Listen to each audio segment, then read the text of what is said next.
차 생활 어느덧 20년 넘었습니다. 어느 행사에서 녹차를 만났습니다. 차를 만난 후 그동안 단순했던 생활이 많은 변화가 생겼습니다.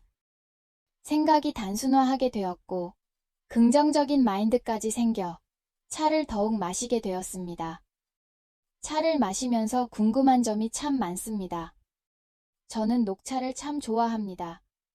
그런데 이 차 잎 가지고 다른 종류의 차는 못 만드나요? 인도는 왜 주로 홍차를 만들고 우리는 또 왜 녹차 중심으로 차를 만드는지 교수님께서 설명해 주시면 감사하겠습니다. 안녕하세요. 짱유화입니다. 맞습니다. 많은 사람이 궁금합니다. 일본도 그러듯이 왜 우리 북쪽에서는 주로 녹차를 만드는 걸까요? 그리고 남쪽 더운 지방, 인도, 스리랑카는 왜 주로 홍차를 만들까요? 그리고 제 고향인 타이완은 왜 오룡차, 즉 우룽차가 많죠? 이러한 궁금증은 다들 한번 가져보셨을 거예요. 그 해답은 영상으로 설명하겠습니다. 끝까지 시청해 주시면 감사하겠습니다. 세계 3대 기호 음료 가운데 차가 있습니다. 3대 기호란 커피, 카카오, 차를 가리킵니다. 그런데 말입니다. 여기서 말한 차란 차나무의 잎으로 만든 마실거리를 말합니다. 차나무의 이파리가 아닌 다른 식물의 이파리, 열매, 꽃, 뿌리 등으로 만든 마실거리는 여기에 해당 안 됩니다. 예를 들어 인삼차, 대추차, 생강차, 오미자차, 율무차와 같은 것, 더욱이 제가 젊었을 때 소위 다방에서 계란 노른자를 하나 넣어 만든 쌍화차, 이런 아류의 차는 더욱 안 됩니다. 세계의 차학계에서 말한 차란 차나무의 이파리로 만든 다양한 형태의 고형차 또는 가루차만이 차라고 합니다. 여기서 한 가지 짚고 넘어가야 할 차가 있습니다. 그게 꽃차입니다. 저도 꽃차를 무척 좋아합니다. 특히 제철에 딴 신선 꽃으로 만든 꽃차를 만났을 때 맛과 향기뿐만 아니라 시각적으로 준 그 멋스러움은 차의 맛을 한층 더 돋보이게 합니다. 그렇다면 차의 학문에서 꽃차의 정의는 무엇일까요? 이렇게 풀면 됩니다. 예를 들어 짜스민차 다들 들어본 적 있을 것입니다. 한국의 많은 중국 음식점, 특히 고급 식당에서 이 짜스민차를 손님을 대접하기도 합니다. 짜스민차, 중국어로는 모리화차 또는 향편이라고 합니다. 이 차는 중국 북방 지역에서 가장 많이 마시는 차의 한 종류이기도 합니다. 그 배경은 이렇습니다. 청나라를 만든 만주족이 중국 대륙에서 정권을 잡자 차 이파리에 강한 향기를 가진 짜스민 꽃을 훈제한 그 향기에 매료되어 수도 베이징 중심으로 몇백 년 동안 줄고내호했던 것이 가장 중요한 이유입니다. 또한 짜스민 향기를 잘 표현할 수 있는 기물의 일종인 개완배도 이 시대에 덩달아 많이 사랑을 받게 됩니다. 그런데 말입니다. 우리들이 많이 접한 연고차, 그리고 제철에 딴 매화꽃, 등꽃으로 만든 마실거리를 매화차, 연고차 등 이름으로 꽃차라고 얘기하는데 이게 옳은지 설명할 필요가 있습니다. 이렇게 풀어보겠습니다. 만약 오로지 연꽃, 매화꽃, 만으로 차 잎을 섞지 않는 마실거리라면 이런 꽃차는 위에서 말한 생강차, 인삼차, 율무차와 같은 의미로 대용차로 해석해야 합니다. 그러나 차의 이파리에 다양한 꽃들이 또는 식물의 부산물, 이를테면 줄기, 뿌리 등으로 혼합했다면 이는 차, 이른바 정통차로 분류되어 차의 학문의 연구 대상으로 올립니다. 다시 말해 연고차에서 오로지 연고만 있다면 이는 대용차입니다. 그러나 차의 종류와는 상관없이 녹차 혹은 홍차 또는 보이차에 그 어떠한 차 잎을 섞었다면 이를 정통차로 해석한 것이 차의 학문입니다.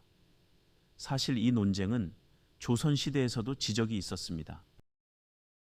원래는 차나무 잎을 우린 것만 차라고 불러야 하지만 우리나라에서는 탕이나 환, 고처럼 먹는 방법으로 착각하여 한 가지 재료를 우린 것을 모두 차라고 부르니 생강차, 귤피차니 하는 것이 나왔다.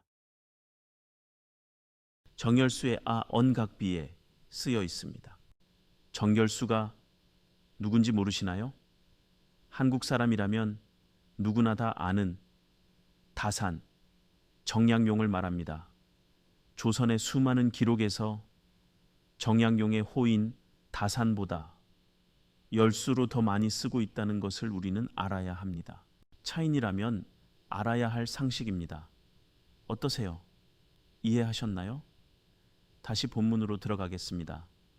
기호성을 중시되는 기호식품의 차에서 가장 중요한 것이 바로 독특한 향이나 맛일 것입니다. 그런데 말입니다. 차를 거부하는 사람 가운데 왜 차를 싫으냐고 물어보면 너무 떫어서 싫다고 대답한 사람이 꽤나 있습니다. 맞습니다. 저 짱유화도 떫은 맛이 싫습니다. 한번 생각해 보세요. 밤 껍질이나 덜 익은 감에서 오는 그 떫은 맛, 혀바닥이 오그라들면서 느껴지는 거셌고 텁텁한 그 느낌, 좋아할 사람이 있을까요? 제가 강의할 때 이 대목에 자주 표현한 말이 있습니다. 덜 익은 감을 먹고 기분이 좋다고 한다면 그 사람은 요새 말로 똘기, 우리 시대는 변태라고 말합니다. 여기서의 변태는 일반적이고 정상적인 상태의 반대 개념입니다. 차 잎의 떫은 맛은 티폴리페놀부터 비롯됩니다. 그 가운데의 핵심 성분이 카테킨입니다. 그럼 이 성분들은 어떤 경로로부터 만들어지는 것인지 먼저 이해해야 합니다. 차나무 식물의 폴리페놀은 페놀화 합물의 일종으로 이 성분은 햇빛으로부터 얻어집니다. 즉 일조량이 많을수록 자외선이 강할수록 이 성분이 많이 합성됩니다. 그리고 일조량이 많을수록 티폴리페놀 성분도 많아지고 이러한 차나무가 크게 자라면서 교목 형태가 됩니다. 또한 차나무가 커지면서 이파리도 덩따라 자라 이를 대엽종이라고 합니다.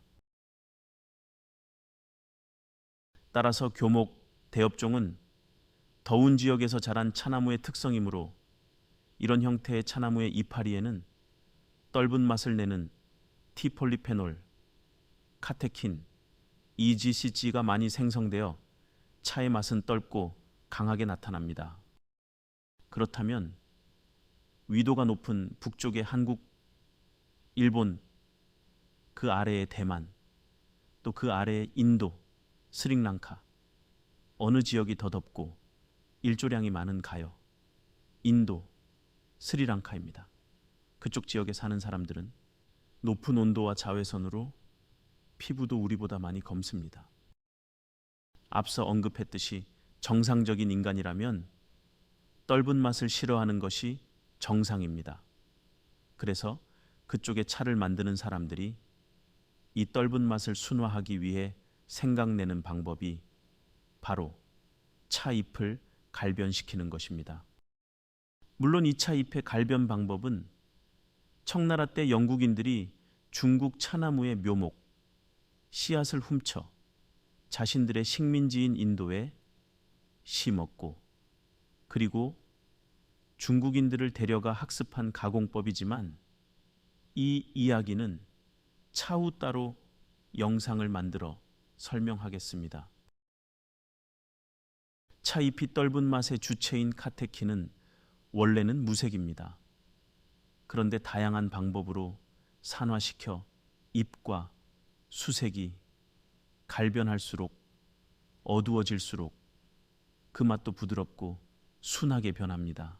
이러한 카테킨의 특성을 차용해 만든 차가 홍차입니다. 차의 학문에서 이러한 가공법을 현재까지 발효라고 부르고 차잎을 강하게 갈변, 발효 순화시켰기에 이를 강발효차 또는 완전 발효차라고 부르는 것입니다. 즉 떫은 맛을 강하게 순화시킨 차 또는 떫은 맛을 완전하게 순화시킨 차로 이해해도 크게 틀리지는 않습니다.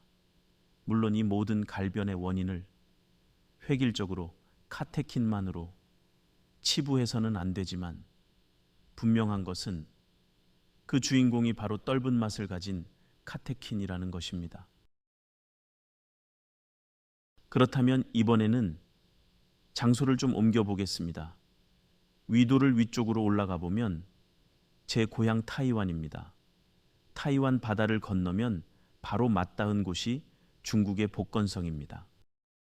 차를 안다는 사람들이 다들 알고 계실 것입니다. 복건성의 민부고룡, 민남오룡, 광동성의 광동오룡, 그리고 타이완의 대만오룡을 가리켜 오룡차의 4대산지라고 말합니다. 이 네 곳의 지리 위치를 지도에서 보면 같은 구역에 있다는 것을 알 수 있습니다. 아래 지방, 인도보다는 추운 이 구역의 기후는 엇비슷합니다. 그런데 말입니다. 사람도 동물도 날씨가 추우면 자신의 천을 보호하기 위해 무의식적으로 움츠하게 됩니다. 차나무의 자아 방어 기제도 이와 같아 장시간을 거쳐 움츠하게 되면 차나무의 크기가 작아지고 잎이도 작아집니다. 차의 학문에서 교목보다 어느 정도 작아진 나무를 소교목 또는 반교목이라 하고 작아진 이파리를 중엽종이라고 합니다. 그리고 이 지역의 일조량이 아래 인도지방보다 적어 떫은 성분인 카테킨의 양도 작아 어느 정도만 갈변하면 맛이 순화되므로 가공 과정에서 떫은 맛을 반 정도만 순화 갈변시켰기에 이를 반발효차라고 합니다. 6대 차류 가운데 갈변 정도의 스펙트럼이 가장 큰 차류가 오룡차입니다. 이는 그 지역의 기후와 토질에 따라 그리고 차나무의 품종에 따라 자신들만의 독특한 맛을 낼 수 있는 조건들이 다양하기 때문입니다. 그래서 어느 오룡차는 30%, 어느 오룡차는 7, 80%까지 갈변시켜 자신들만의 특성을 나타나게 합니다. 따라서 청양형 철관음이나 대만 포종 오룡의 수색이 녹차와 비슷한 녹황색으로 무이암차의 수색이 짙은 홍갈색으로 나타나는 것도 모두 차잎이 카테킨의 갈변에 따라 나타난 스펙트럼의 결과물입니다. 이젠 우리 북쪽에 녹차를 만든 지역으로 옮겨봅니다. 지구상에서 식물들이 잘 자생할 수 있는 구역을 벨트라고 합니다. 커피 벨트 있듯이 차 벨트도 있습니다. 차의 벨트는 적도 중심으로 남북 양회 귀선인 남위 20도, 북위 45도 사이에 있습니다. 차의 벨트 가운데 지구 최북단 해안가, 중국의 일조, 한국의 보성, 일본의 스즈오카를 지구 최북단 3대 해안가 차밭으로 지칭합니다. 자료에 따르면 일조 차밭의 위도는 북위 35.56부터 37.13도 사이, 한국 보성 차밭의 위도는 북위 34.76도, 일본 중부지방인 시즈오카 차밭의 위도는 북위 34.97도입니다. 이곳에는 겨울이 되면 눈이 옵니다. 그렇다면 이곳에서 자란 차나무는 어떻게 자신을 방어해야 할까요? 움칫 또 움칫 적자 생존의 법칙에 따라 살아남은 차나무의 키는 철쭉처럼 작고 잎이도 아주 작아. 이런 형태의 차나무를 관목형 이파리를 소엽종이라고 부릅니다. 물론 적은 일조량으로 카테킨 합성도 많지 않고 떫은 맛이 강하지 않아 이를 갈변하지 않아도 기호식품으로 충분히 자신의 특색을 나타낼 수가 있으므로 이렇게 만들어진 차가 불발효차 또는 비발효차인 것입니다. 어떻습니까? 잘 이해되셨나요? 제가 강의할 때 항상 주장한 것이 있습니다. 복잡한 것을 간단하게 중요하지 않는 내용은 과감히 빼고 핵심적인 것만 언급하자는 것입니다. 따라서 내용 중 설명이 충분치 못해 빈 곳이 많은 것도 사실입니다. 예를 들어 차의 모든 변화는 오직 카테킨만 있는 것은 아닙니다. 다른 요소들이 더불어 일으킨 변화의 결과물입니다. 그럼에도 갈변에서 온 변화의 핵심 성분은 카테킨이라는 것은 분명합니다. 따라서 유튜브 강의에서는 화학 용어를 가능한 많이 언급하지 않겠습니다. 그 이유는 생소한 용어가 많을수록 내용이 혼란해지므로 꼭 필요하지 않는 성분을 언급하지 않는 것이 원칙으로 삼고 있습니다. 추후의 강의도 꼭 필요한 용어만 얘기하겠습니다. 이 점을 양해를 구하고 이해해 주시라 믿습니다. 오늘은 위도에 따라 인도, 타이완, 한국 등지의 차나무가 왜 다르고 일조량에 따라 합성된 카테킨이 어떤 역할을 했는지 큰 테두리 안에서 설명했습니다. 그런데 혹시 내용 가운데 인도, 스리랑카의 차나무 사진들이 뭔가 이상하지 않나요? 차나무의 기원지라고 일부 학자들이 주장하는 인도에서는 어째서 운남에서 흔히 보인 다양한 고차수가 이곳에서는 보이지 않는지 뭔가 이론적으로 맞지 않는다고 생각하지 않나요? 저는 강의하면 할수록 느끼는 것이 있습니다. 차를 이해하고자 하면 운남을 알아야 하고 가공에서도 보이차를 모르면 영원한 반쪽짜리 설명으로 우물쭈물 된다는 것도 깨닫게 되었습니다.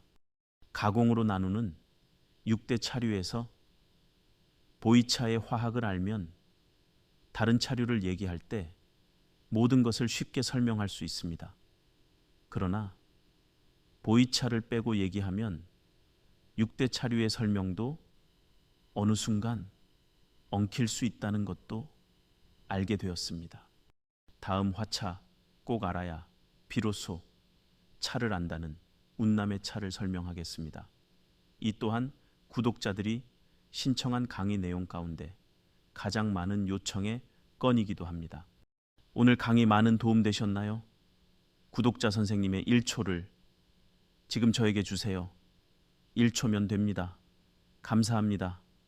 짱유화입니다.